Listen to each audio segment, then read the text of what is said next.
May minsan ba dumarating din sa point na parang ayaw mo na mag-disappear ng tao to? May mga ganun. Sino refer? Minsan kasi gusto ko mag-disappear na. Sa inyong dalawa. Sa aming dalawa, huwag naman siya mag-disappear. Pakakilala lang natin. Pakakilala na lang siya. Huwag naman mag-disappear. Yun. Gusto ko mag-disappear. Disappear na lang kayo dalawa. Ano naman kayo? Ayan, so, parehas ayaw naman. Sige na. Second emotion. Now, we have some more questions. Congratulations. Hello. Pero King Paolo, ano yung mga bagong na-discover while doing this film? At this film? Na-discover niyo sa isa't isa niya.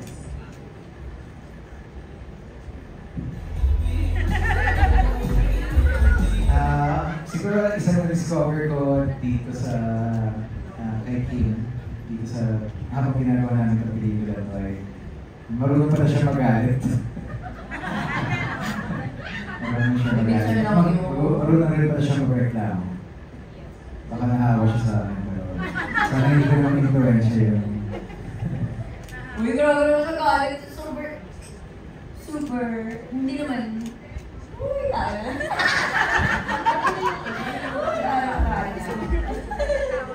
Paolo, ano yung parang pataan yung eksena niyo parang siya nagalit? Wag na. Kasi, ito naman. Minor things sa set. Parang work related. Perfectionist, mga perfectionist, so likes to have things in order, diba? Actually, nagalit si Kim kasi pala yung kiss namin. Magkasasalit kasi minsan laban ng lapla. Kasama kasi sila. Okay lang, okay lang. Tayo pa.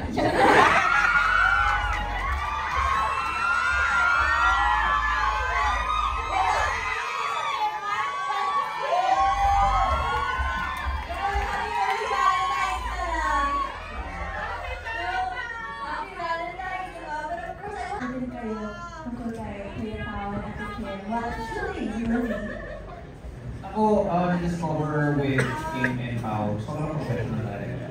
Like, ako I can say, Pao is very, one of the leaders when it comes to the set.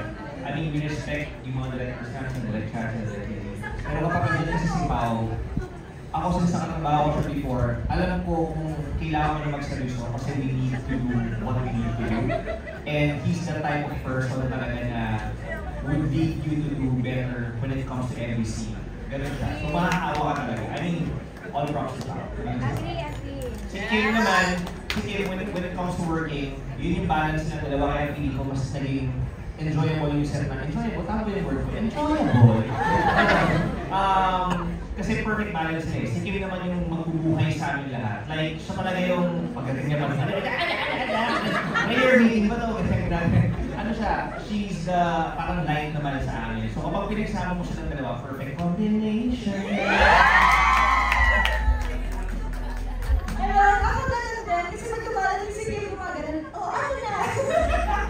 So, very, masaya, and gusto ko lang i-take yung pagkakataon na mag-thank you. Kasi first time ko rin na magkaroon ng katrabaho na yung co-actor mo is very, tuturuan ka. I mean, hindi naman na parang mali yung ginagawa ko, but to improve. Kaya super thank you po. And that's all. Thank you. Sa akin naman agree ako sa namin ni Benj na si Pao talaga leader siya. In some way, palalo na pag naki-eksena, siya yung muna sa collaboration talaga. Pagdating sa mga pwedeng gawin, pwede to, siya yung leader namin. And as actors, na-appreciate namin yung ganda klase ng mga input. Si Kimi talaga, as is for Isiani, the energy, I love it. Lalo kahit mga 3 AM, 2 AM, kasi yung mga gabi eksena. Grabe, as in, parang hindi namin namamalaking oras kasi ang sarap talaga nung cast na katrabaho. Ako naman agree agree ako sa lahat ng sinabi nila. Pero dagdag ko lang, si Kuya Pao kasi napaka parang detail-oriented niya na Kuya Pao, okay ba yun? Parang hindi ka na to ba? Hindi, ayun. Ganyan lang siya, chill lang siya. Pero masarap rin siyang kasama, katrabaho. Alam namin tahimik siya, pero talagang mabait. And he really wants the best lang for this movie. And si Ate Kimi naman, sobrang nabibilib ako sa kanya kasi ang bilis niya mag-switch.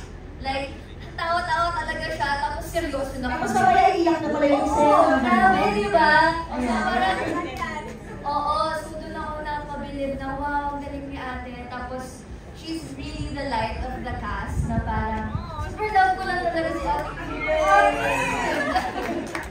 And then, kasi sobrang bait po talaga nilang dalawa.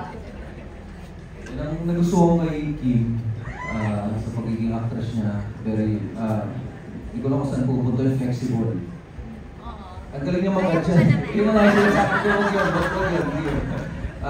ang galing niya mag-adjust sa mga eksena kung kailangan maliit o malaki yung galaw, maging loud. Kaya-kaya niyang gawin agad yun ng isang mabilisan. At si Paolo naman, ngayon ko lang siya uli nakatrabaho. Ang napansin ko sa kanya, sa tingin ko sa future, pwede siya maging director. Bagay na marami siya Oh! Assistant director na lang din ako. Pwede. PA ako ha.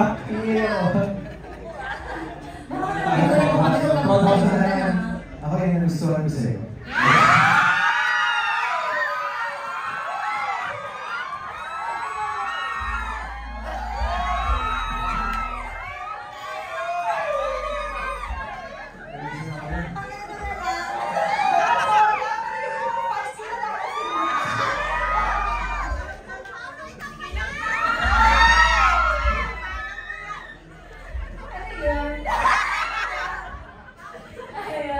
Okay, so we have actually 2 more questions. Wala nang media ka sa Wednesday now. Sorry. If kayo yung sasagot sa tanong kung susugal ba kayo sa love, yes or no, and why. Tapos follow-up na question is, kailan kayo huli sumugal sa love? Kasi sumugal sa love.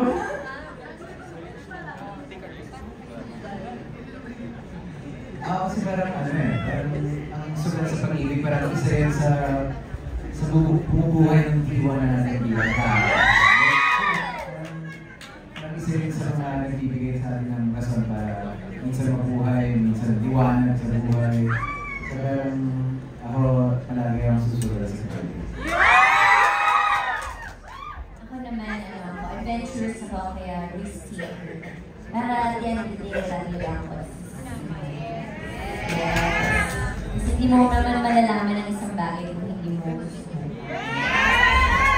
And I thank you. Kailan po kayo sumugal sa love? Um, Huling sumugal. Kailan huling sa love? Kapon na.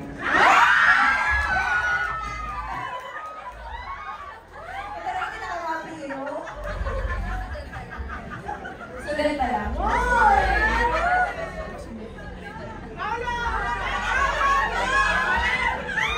Pero hanggang walang may sugarol.